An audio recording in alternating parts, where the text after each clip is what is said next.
కేసీఆర్ ముద్దుల తనయగా ఎమ్మెల్సీ కవిత పబ్లిక్ లో మంచి పేరు తెచ్చుకున్నారు. మచ్చలేని నాయకురాలుగా ఎంపీగా తెలంగాణ వాదాన్ని వినిపించారు. కట్ చేస్తే లిక్కర్ స్కామ్ తో కవిత చిక్కుల్లో పడింది. ఉన్న ఇమేజ్ కాస్త డ్యామేజ్ అయింది. అంతేకాదండోయ్, కవిత అరెస్ట్ తో గులాబీ పార్టీకి గుండెపై తన్నినంత పనైంది. ఎట్టకేలకు విడుదలైన ఆమె ఇప్పుడు సెకండ్ ఇన్నింగ్స్ మొదలు పెట్టారు. ఇంతకీ కవిత సెకండ్ ఇన్నింగ్స్ ఎప్పుడు మొదలు పెట్టారు? కొత్తగా ఆమె ఏం నేర్చుకోబోతున్నారు?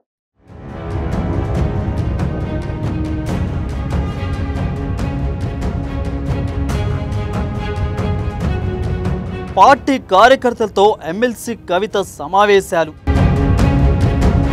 కవిత లేకుండా అనాథగా మారిన నిజామాబాద్ జిల్లా. కారు కంచుకోటను బద్దలు కొట్టిన కాంగ్రెస్ బీఆర్ఎస్. గతంలో హార్డ్ కోర్ కార్యకర్తలను కాపాడుకోలేని కవిత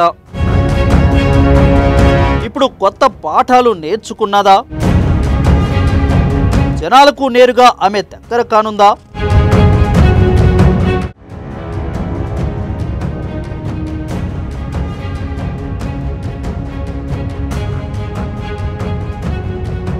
లిక్కర్ స్కామ్ కేసులో దాదాపు 150 రోజులు జైలు జీవితం గడిపిన కవిత ఎట్టకేలకు కార్యకర్తలకు అందుబాటులోకి వచ్చారు. ఆదివారం నుంచి ఆమె హైదరాబాద్ లోని తన నివాసంలో పార్టీ శ్రేణులు ప్రజలను కలిసేందుకు టైం ఇచ్చారు. వరుసగా ఆమెను కలిసేందుకు జిల్లాల నుంచి వచ్చిన వారందరితో ఆమె కలవాలని నిర్ణయం తీసుకుంది. దీంతో ఆమె నివాసం మళ్లీ జాతరను తలపించి. అయితే అప్పటికి ఇప్పటికీ చాలా మార్పులే చోటు చేసుకుంది. ఢిల్లీ లిక్కర్ కేసులో ఆమె జైలు పాలైన తర్వాత 5 నెలల పాటు నరక యాతనను అనుభవించారు. పాత తప్పుల నుంచి కొత్త గుణపాఠాల రాజకీయ జీవితంలోకి ఆమె అడుగు పెట్టనుంది.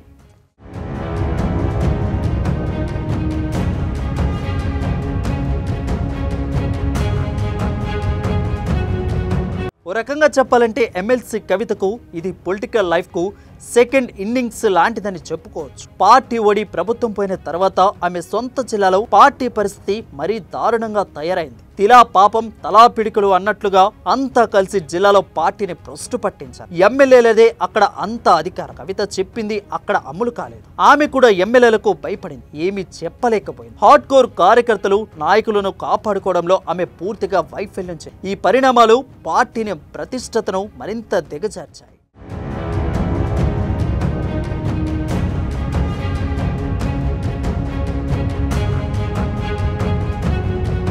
నిజామాబాద్ జిల్లా పార్టీ కంచుకోటలా ఉంది. ఇప్పుడు ఆ కోటను బద్దలు కొట్టాయి బీజేపీ కాంగ్రెస్ పార్టీలు. ఓడిన ఎమ్మెల్యేలు ఇంకా నియోజకవర్గాల ఇన్ఛార్జీలు ఆమె లేక జిల్లా అనాథగా మారి. ఇన్ఛార్జీలు ఆ వైపు కూడా రాకపోవడంతో మరింత దారుణంగా అక్కడ పరిస్థితి తయారైంది. ఇప్పుడు ఆమె ఆ తప్పులన్నిటి నుంచి కొత్త పాఠాలు నేర్చుకున్నదా?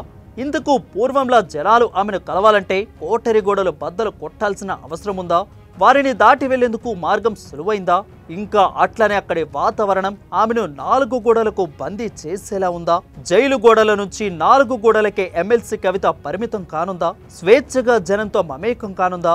అంటే రానున్న రోజుల్లో ఆమె ప్రవర్తనను చూస్తే తెలుస్తుంది.